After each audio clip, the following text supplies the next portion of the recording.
Ayan mga kamamshi, bali pangalawang punta na to ng JTI simula nung nagtaas na yung price. Nung unang punta nila, dahil may allocation price pa tayo, medyo mabababa pa ang price yung naibigay sa atin.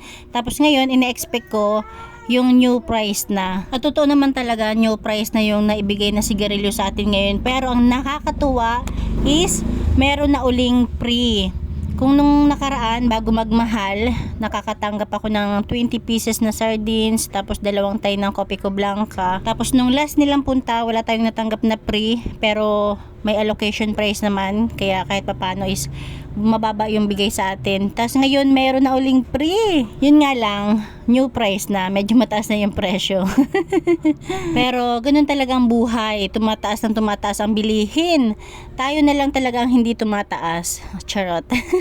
Pero syempre, pag tumaas yung bilihin, syempre tataasan din natin ang benta. Ganun lang yun. At eto na nga, ano ba yung free ngayon ng JTI? Ayan, bali sa mga nakuha ko, meron ako nakuha ng dalawang tayo ng Copico Blanca at saka 6 na pirasong camel. O, di ba? Ang bongga. Kasi kahit tumaas naman yung presyo niya, syempre tumaas din naman yung bentahan natin. Kaya mas appreciate ko talaga yung free. O, di ba?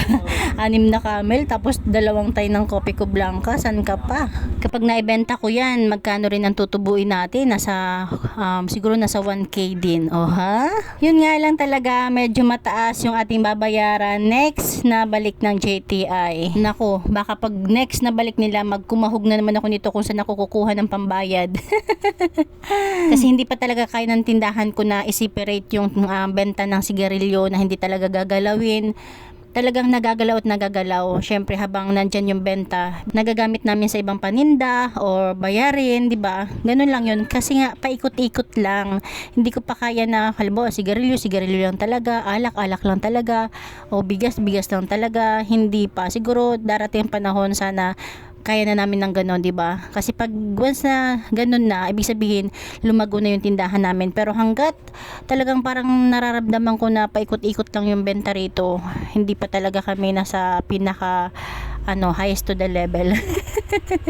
Nasa senaryo pa kami ng ikot-ikot lang, ikot-ikot hanggang sa lumubog. Ay, wag naman.